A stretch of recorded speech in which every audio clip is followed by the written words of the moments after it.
We're going to take a look at hip, knee, and toe relation. Hip, knee, and toe relation is extremely important in bar intensity class to maintain healthy knees. Because we work in a position with our knees bent for an extended period of time, if we're misaligned in one way or another, it can really have an impact over time on the health of our knees.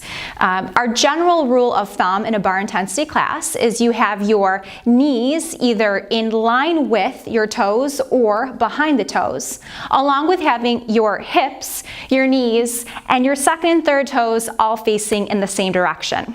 We do have one exception with our rule of thumb, which is the water ski position, which I will come back to in just a moment. So here we have Alyssa, and I'm going to actually have her showcase a few moves. The first I'm going to have her showcase is a squat. So I'm actually going to have you turn a little sideways here.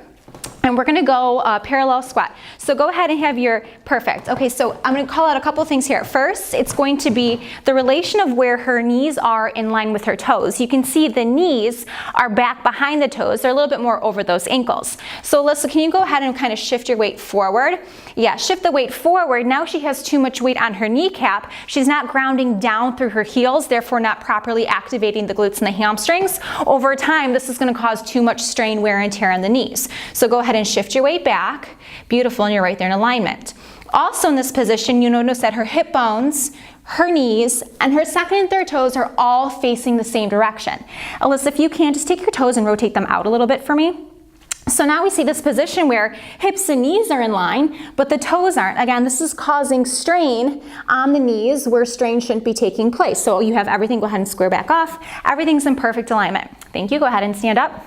Next position we're going to take a look at is the wide V position. So open your legs out nice and wide, heels and toes apart. Perfect. Now, taking a step back, everyone has their own natural rotation of the hips. Some might be able to rotate greater, others are a little bit more narrow. We start from the top and work the way down. So let the rotation of the hips be the guide to know how far out or in the toes are going to go. So I'm going to have you go ahead, Alyssa, from here, bend the knees. Perfect. So in this position, walk those legs out just a little bit further. We want those heels right underneath the knees when the knees are bent. Perfect. So now Alyssa's in perfect position. We have the hip bone. We can draw a straight line to the knees, and we can draw a straight line down to the toes. She's using her glutes to think about pulling those thigh bones back to hold herself in proper alignment. Let's go ahead now and have the knees droop forward. Let the pinky toes lift up off the ground.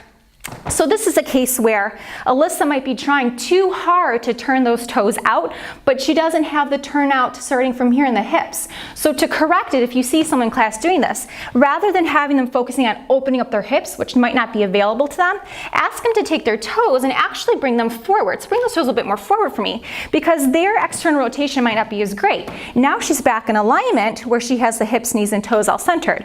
Let's go ahead and do the reverse. So take your weight, rock it onto your pinky toes, perfect, and lifting up those big toes. You don't often see this position. More likely you see rocking onto the big toes with the pinky toes lifted. But here's another sign if the big toes are lifted, which means the knees are now rotating too far back from the hip joints, again putting unnecessary strain on the knees. Go ahead and stand up. Thank you. I'm going to show you the water ski position, which is our exception to the rule. So let's go ahead and step to the bar.